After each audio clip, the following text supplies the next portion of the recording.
Jeudi 23 mai, bienvenue à vous tous sur votre chaîne d'infos. On continue et comme chaque quart d'heure, voici un nouveau flash direction pour débuter cette édition, le centre hospitalier de Boulogne-sur-Mer avec cette démonstration de la brigade cynophile. La police nationale a présenté son travail au public dans le hall de l'hôpital.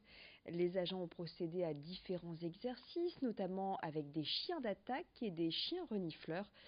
Ces derniers détectent les stupéfiants, les cadavres ou encore l'argent sale. Pour l'occasion, des stupéfiants avaient été cachés dans des armoires. Mission réussie pour les chiens. La police de sécurité du quotidien a été créée il y a un peu plus d'un an maintenant à Boulogne-sur-Mer dans une volonté de se rapprocher des populations. En parallèle de cette présentation, les forces de l'ordre ont exposé les armes dont ils se servent selon les interventions, les LBD 40, les fusils d'assaut, matraques et autres tasers. Les explications du commissaire divisionnaire Jubelin, chef du district de police de Boulogne-sur-Mer, interrogé par Louis Caillé. Alors agressif, mais une arme c'est aussi une arme de défense. Un chien, avant d'être employé en tant qu'arme, il est surtout là en tant qu'arme de dissuasion. C'est-à-dire que souvent des gens, lors d'une rixe ou de difficulté ou de prise à partie des forces de l'ordre, le chien va être souvent un élément qui va calmer les ambitions de certains, avant d'être une arme, avant d'être lâché pour faire mal. La présentation des armes, c'est aussi présenter les armes sous un autre aspect, expliquer pourquoi on a ces armes-là, pourquoi on a des gilets pare-balles lourds, pourquoi on a des casques lourds, replacer tout ça dans le contexte et sortir donc justement de la caricature.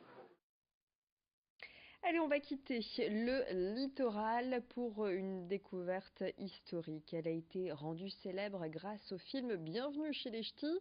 La cité des électriciens située à Bruay-la-Buissière s'offre une seconde jeunesse.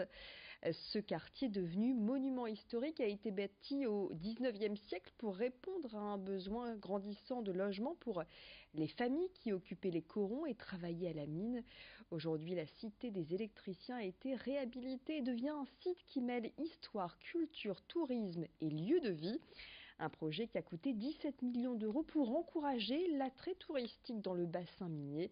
La visite est signée Xavier Silly.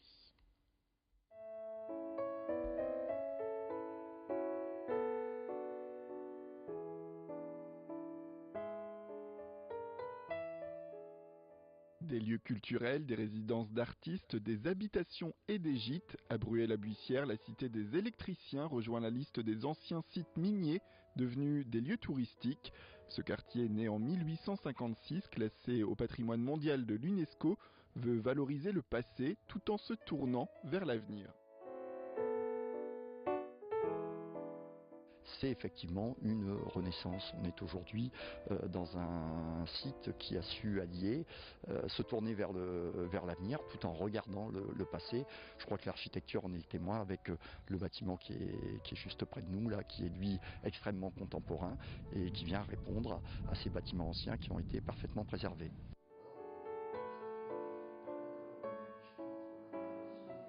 Si des artistes viendront faire vivre les lieux et l'inscrire dans son époque, les touristes de plus en plus nombreux dans le bassin minier vont retrouver l'histoire des mines et de ces familles qui vivaient les unes à côté des autres dans ces maisons de briques rouges au plus près des exploitations de charbon. Ce que trouvaient les mineurs en arrivant dans leur premier logement ici à la cité, c'était donc un logement constitué d'une pièce unique au rez-de-chaussée qui était couverte au sol de tomates qui ont donc été ici restaurées dans l'espace même. Et puis au mur, ils trouvaient donc, vous le voyez là, un badigeon à la chaux bleue qui couvrait les murs qui étaient eux-mêmes enduits de torchis et par en dessous évidemment le matériau principal, la brique. Faire vivre la cité des électriciens, c'est aussi installer des gîtes et 10 logements sociaux pour renouer avec le passé de ce quartier. Des familles qui feront vivre à leur manière ces nouveaux espaces. Les familles qui seront ici notamment auront la possibilité de fréquenter les jardins, les espaces de jeu pour les enfants. Je crois que oui, habiter la cité des électriciens, c'est être aussi un élément de ce grand projet. Et puis pour le peu de personnes que j'ai rencontrées qui habitent ici, ils s'en trouvent fort heureux puisqu'on est effectivement, c'est une belle opportunité d'habiter un monument historique. Un monument historique qui devrait accueillir 15 000 personnes chaque année.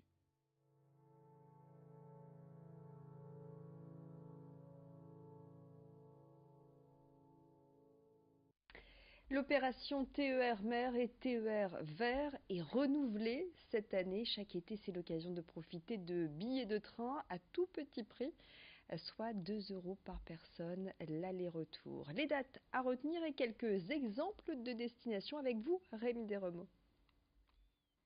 Si vous avez besoin de plage et de soleil, la région vous apporte une bonne nouvelle. L'opération Éther en Hauts-de-France est de retour. Elle permettra toujours aux habitants de la région de voyager vers le littoral pour seulement 2 €. Ce prix comprend évidemment l'aller et le retour. Des bus et des cars prendront le relais des trains pour vous emmener vers les lieux touristiques choisis. Car en plus des plages du littoral, il y a un dispositif ville et plusieurs espaces naturels qui sont prévus. Toutes les dates vous sont d'ailleurs déjà accessibles. Alors, il y a les week-ends du 6, 7, 20 et 21 juillet. En août, il y aura le 3, 4 et le 10 et 11 août, tout ça c'est en week-end et c'est seulement pour le dispositif mer.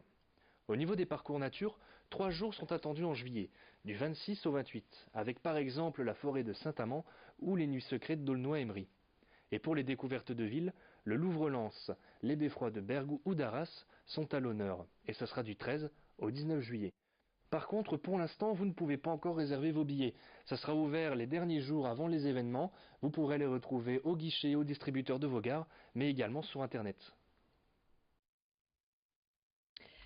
Voilà pour cette édition. On va revenir dans le prochain quart d'heure sur l'actualité régionale avec l'inquiétude des salariés de la scierie Ascoval de Saint-Saulve près de Valenciennes. Vous le savez, après la liquidation du groupe British Steel, du groupe britannique, le gouvernement se veut rassurant. Les salariés sont reçus par le ministère du Travail. On en reparle avec une réaction d'un syndicaliste dans le prochain quart d'heure dans l'information régionale. Cette fois, fin de cette édition locale. Tout de suite, vous retrouvez les prévisions météo.